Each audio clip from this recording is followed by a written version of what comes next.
My name's Tim Galligan. I'm your host. Welcome to the Ghost of Real Estate, episode number 10. Today I have special guest, real estate agent, appraiser, Matthew Algoo. Yes, thanks for having me, man. Of course, man. Thanks for coming on the show. Appreciate it. Yeah. Cool. So you're a real estate agent, primarily focused in the boroughs. You're also an appraiser as well. Yes. All right. So you got the two combinations going on there. So you want to tell us a bit about how you got involved in real estate to start? So real estate, how I became an agent was literally by chance. My brother had a friend who was an agent, and then he asked me, hey, he saw that I was in college, I was just coasting through, really didn't have a direction, what to do. And then he was like, hey, come help me at an open house. I was like, okay, I had nothing to lose and whatnot, you know. Then I did the open house, gave out flyers, told people to sign in, stuff like that, and then I just fell in love with it. Like I literally thought it was like, okay, you could literally be yourself. You could say what you want, be cordial with people, just literally be yourself, dress how you want, stuff like that. And I like that idea. So then I got my real estate license, and I love it. Like I love it a lot. And then fast forward a year later, my broker had a friend who played tennis and whatnot, and they're like best friends. And then she introduced me to her, and then she was like, hey, she liked my work ethic and stuff like that. She was like, hey, go get your appraisal license. And then now I'm in the process of getting my appraisal license and whatnot. Have the first step of the appraisal license. Now we're just working on completing the whole thing because it's like a shit show. Yeah. It's like insane to get your appraisal license. But I love that. So now juggling both is fun. It's fun because it's like you get both experiences. Right. And it's just so many experiences just all hitting you from all angles is like, it's very good. It's very good for an agent because then you see all angles. You get to appraise the houses that you sell? No, unfortunately we can't. No, we can't do that. So when did you get into the appraisal part of it? Did you get in pre-pandemic or post? Literally a month before the pandemic. Wow. Yeah. That's a crazy time, man. Crazy time. Real market shift. How was that, and how is it like combating that, right? So for some listeners who don't know, so an appraisal is going to dictate the market. For sure. Right? That's going to say growth or depreciation within a market of what homes are appraising for. And if all homes are at a baseline, there needs to be one to take that jump to bring that area or sector to a new plateau or new point of what homes can appraise for, using that one appraisal to lead the pack. Exactly. Right? So I'm sure there's a lot of that. A lot of that going on. A lot. It's insane because one, we have to have the comp to show it, to like prove it. So now when people are just going in, putting in offers X amount of dollars, you know what I mean? And then the appraisal comes in and there's nothing to base off that offer on, you know? So the homeowner thinks they're gonna get one price, but then you have the other buyers who are just waiving appraisal contingencies altogether, and then they're just creating that whole insane comp, you know? So that's dictating the market when there's such a seller's market.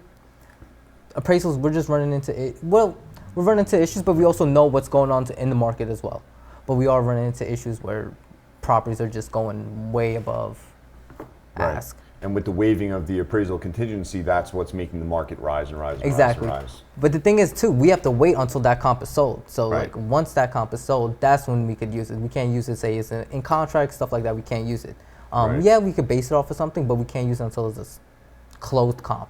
Right. And then you have to wait until that closes, and Right. So every 3 months or so, there's a new adjustment to the market. Exactly. Gotcha. So you do primarily the boroughs, and then you do some work on Long Island as well. I do.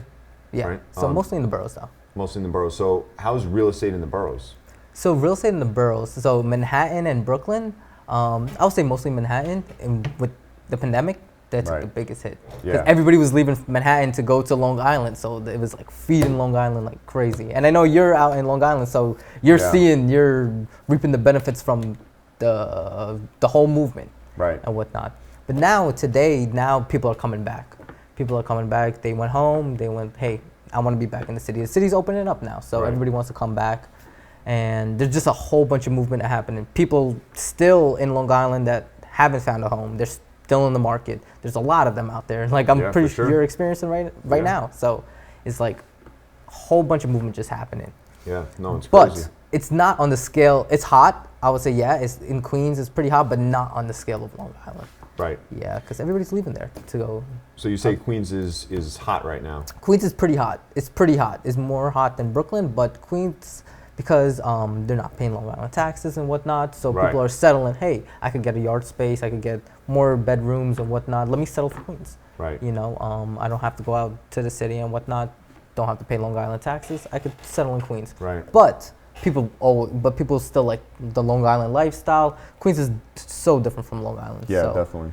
So So what's up with that like eastward movement, right? I talk about this pretty frequently. Like it started where Manhattan was just Manhattan, right? yeah, And then people discovered Brooklyn, so they started moving to Brooklyn. Mhm. That blew up, right? I mean, Blew property up. values 10x blew up in no man. time. Then people start, they're moving more east, right? So you're going like Bushwick, right, and passing that Glendale, like we just talked about before. Yeah. And then move into, that Nassau County spot, which has been a transition over the past, I don't know, 7 to 10 years or so, right? Yeah. Do you see that? What do you see happening of those people who are moving? Are they going straight to Suffolk now? Yeah, so they're going to Skipping Nassau? They're basically skipping Nassau. It says, hey, if I'm going to Nassau, Right. but I could make a 20-minute drive Right. or a 10-minute drive and go out to Suffolk and get more yard space, Right. get a bigger house for more of my money. And I don't have to go back to work. I don't have to go back, well, not to work. I go work at home, work from home and stuff like that. I don't have to go to an office. They're allowing me, so why not make the 10-minute commute, Right. 20-minute commute, 30-minute commute, and then just get a bigger house, more space, pool. Right. Everything. Yeah, so it's people are just bypassing that and just going more in Suffolk. Right. Just because they're not paying, taxes are lower and stuff like that, and you get more of your money. Right. Yeah, it's crazy. Like Suffolk County prices just skyrocketing, right? Yeah, it's insane. You see that continue to go up? Do you see the market? What do you see happening in the market in, let's say, Suffolk County specifically? In Suffolk counties, I'll say for a good, we're still gonna see that because everybody is so many buyers. It's just like so many people looking for a house. So many people are not getting a house. Right. So you're gonna have those people that, within a year, I'll say they're gonna eventually when the market shifts and stuff like that, when people find their houses, it's gonna be their opportunities to find their houses. Right. Some people are gonna get discouraged, yeah, but there's gonna be the people that are still looking. I'll say it's gonna be strong for a good, I would say a year. I predict it's still gonna be still gonna be very, very profitable. Nice. I would say. So when you first got started, also listeners, Matthew's a TikTok star. How many followers you got? 1 million? Not 30,000. I wish 1 million. So, but you have done, in all seriousness, you have done a lot of business off of social media, no? Yeah, for sure. I didn't even expect it, but yeah. So how did you get started in that, and how is that a big factor in your business today? Now, yeah, now is a huge factor. So how did I get started? First question. So honestly, it was like, okay, so I seen everybody was just posting cookie cutter stuff. You know what I mean? They were just posting like the picture of the house and just open house, 12 to 2. Right. So I was like, how many people? So it's like 20 people are liking it, 30 people are liking it. Right. It's not getting any engagement. You're not showing anybody it. So I was like, okay, so what if, so I like to be myself. So, I grew in like being confident in yourself. Right. And stuff like that, growing into yourself. So what I said, hey, let me just be myself. If I have an open house, let me just make a video of it, and put music that I like. Like people put, it's like, Corny the corny real estate music, exactly, in the videos. They put the corny Right. real estate, and then it doesn't catch anybody. Right. And the whole idea is to get everybody's attention, no? So you have to catch their attention. What's gonna catch? People love music, you know Right. what I mean? And I don't know why people got the notion is that they can't put their, the music they really like inside the videos. Right. Yeah, So that's an then- interesting point. Yeah, so it's like, for me, I just need to catch their, 5 minutes, 5 seconds. I need to catch them for 2 seconds. I just need to let them see my name. That's Right. all it is. I'm doing social media not to get any leads. I don't care about the leads. I don't care about any of that. I just want to build the audience where people are engaged and say, hey, Matthew Real Estate. Oh, Matthew Real Estate. Where I just hit them. Matthew Real Estate continuously. And that's what it ended up bringing in the leads. And it was just fun because I was just being myself, adding the music that I like, dressing how I like to Right. dress and stuff like that. And it ended up going into something bigger than I didn't even imagine. So how many times a day do you post? Do you have like a set regimen of posting, or? Unfortunately, I don't actually have a set, but I do try you to just post. let it rip. I just let it, once I get a property, then boom, I make a video. So if it's on the contract, boom, I make a video. It's stuff like that. It's like right off the rip. I don't really have anything set in place, Sometimes I have like if I just get a property, I'll ask like like somebody who's walking, hey, can you take a quick video of me? It's so random. It's Really? Like, yeah. Unfortunately, I did that once, 2 times actually. Really? With somebody walking, I was by myself. I was just checking out the property. I was cleaning up for the open house and whatnot for the open house on Saturday. Then I had nobody to make a video, so I waited for somebody to walk by. I said, hey, can you make a video? Wow. Can you record me? That was it. Can you record me? And then it just worked. Awesome. You know. So when you first started, what were your biggest struggles? Ooh, biggest struggles. No, year one you said you did nothing basically. Basically tough nothing. Start. Yeah, tough start. I did about one, like it was basically pretty much nothing. Right. What was it? So it was getting people to trust you, one. Right. Getting people to trust you, getting people to say, hey, okay, so I trust you with taking care of my family, looking for a house, stuff like that, or even selling my house. So it was like that first trust, and honestly, it was the confidence. So I would say I didn't have the confidence. So right. It was like, if I'm not gonna have the confidence, why would somebody trust me to sell their house? Yeah, you know? Absolutely. So it was like I went to a shift in my life where I said, hey, you know what? I don't care about anything. I don't care what they say. I don't care what they think. I'm gonna just be myself, regardless. So once that switch happened, that's when my business started to explode. So the struggle in my business, I had no confidence in myself. Wow. And then once I grew into the confidence, that's when I didn't care about anything. What was that, year two? Year two, exactly. And what did year two look like? Year two was insane. So the first year I did about I sold only one house. Right. Year two, sold about 14 properties and about 10 rentals. That's awesome. And yeah, and it blew up into something that I didn't even know that you could do. Like, it's insane. Like, for me, because before real estate, I was basically just coasting through nothing, you know? Yeah. And then it's funny how, like, when you grow into yourself, like, you get confident in your own skin, what could really happen when you don't care what any noise say. Like, people can say anything to me, and I literally do not care. I don't take compliments. I don't take negativity. I don't care about on either end. Either end. Like, I don't care. I know what I want to get to. Yeah, I love the compliments, 100%. But like, I don't take it. I don't take the negativity either. So right. I just I know what I want to get to. I know what kind of life I kind of want to live, in what way, and it's just fun to me. So it's like, now when you grow into yourself, that's what it is. Are you working more listings or buyers or renters? Now is mostly, and now it's half and half with the listings and buyers. Now it's more half and half. Before it was mostly buyers. Right. Now it's turning into half and half, I would say. And then where do you see the business scaling? What are your goals and how do you plan to get there? That's funny because I never really looked at, I never really made a goal that I want to get to. Okay, so a goal that I had was 24 properties in a year. You know, that's my current goal. But I never really had a long-term, I never looked at it as I never gave myself a long-term goal. I don't know why. I think that's a bad thing, really, because I'm just aimlessly hoping, I guess. But I don't know. I just know what kind of life I want to live, you know, with a family and stuff like that, with a house, and how am I gonna get there, you know? But I don't really have goals set in place. But I do know that I want to have my own brokerage and own an appraisal company.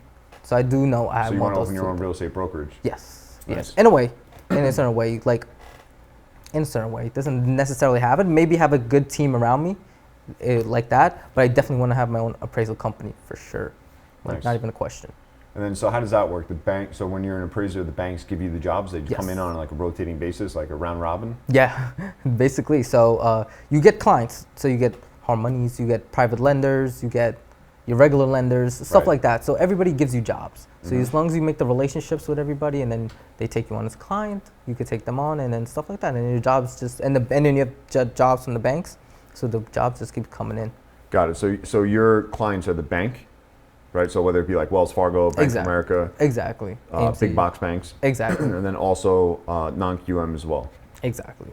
Got it. Yeah. So then you're dealing with them. They come, they give you the job, and you either deploy your team, or in this case, you're going out and then appraising the home. Exactly. And it could be like a private investor. They need money and stuff like that. They want to do a pre-appraisal, stuff like that. They want to do during their jobs. They need to get their loans and stuff like that, the hard money loans. So private investors too. When you're going to go see the home, So for our listeners who might not know, I think I know the answer.